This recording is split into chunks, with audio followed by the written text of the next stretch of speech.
আসসালামু আলাইকুম এভরিওয়ান, আশা করছি সবাই ভালো আছেন। তো আজকে আমি আপনাদের সাথে ইয়ামি বাটারস্কচ কেকের বেস রেডি করে দেখাবো। তো চলুন শুরু করা যাক।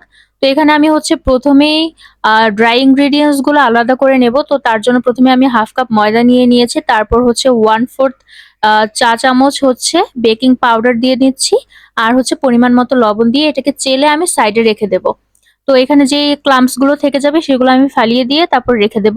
তো এখানে এখন আমি ডিমের যে ম্যারাংটা সেটা রেডি করে নেব। তার জন্য আমি 2টা ডিম নিয়ে নিয়েছি, আর এখানে আমি চিনি দিয়ে তারপর একটা স্মুথ ব্যাটার তৈরি করে নেব।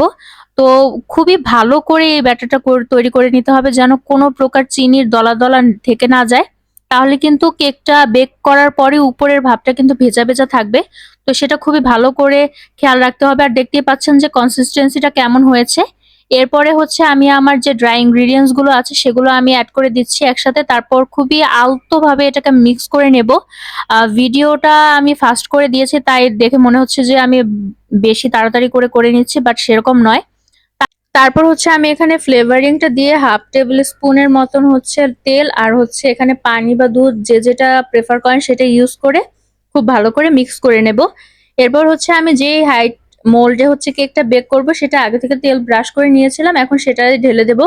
তারপর এটার মধ্যে যে এয়ার বাবলস গুলো থাকে সেগুলো আমি ট্যাপ করে ভিতরে সব বাতাসগুলো বের করে নেব, তাহলে আর কি কোনো ফাঁকা ভাব থাকবে না ভিতরে।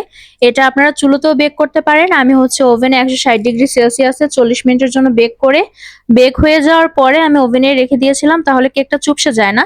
এই কেকটা আমি আপনাদের এখন মেপে তারপর স্লাইস করে দুই ভাবেই দেখিয়ে দেব। তো এখন আমি এটা যেহেতু পুরোপুরি ঠান্ডা হয়ে গিয়েছে, আমি এটা মোল্ড আউট করে তারপর স্লাইস করে আপনাদের দেখিয়ে দেব। তো এখানে আমি চারদিকটা ভালো করে ছাড়িয়ে নিচ্ছি, তারপর নিচে যে বাটার পেপারটা দেওয়া ছিল সেটাও আমি সরিয়ে দেব। এরপর একটা কিচেন স্কেলের উপরে আমি বোর্ডটাকে আগে মেপে নেব। তো উপরের ভাবটা আপনারা ফালিয়েও দিতে পারেন বা রেখেও দিতে পারেন, এটা যার যার ইচ্ছা। তো এখানে বোর্ডের মাপটা আমি আগে প্রথমে মাইনাস করে নিয়েছি, তারপর কেকের মাপটা দেখতেই পাচ্ছেন। তো এই কেকটাই আপনারা ডেকোরেশনের মাধ্যমে 1 পাউন্ড থেকে 1.5 পাউন্ডের মধ্যে নিয়ে যেতে পারেন। তো এটা পুরোপুরি ডেকোরেশনের উপর নির্ভর করে। আর দেখতেই পাচ্ছেন যে কেকটা কত সুন্দরভাবে স্লাইস করতে পারছি, আর ভিতরটাও কতটা সুন্দর হয়েছে। তো আজকের ভিডিওটি এই পর্যন্তই। আশা করছি সবার ভালো লেগেছে। সবাই ভালো থাকবেন। আসসালামু আলাইকুম।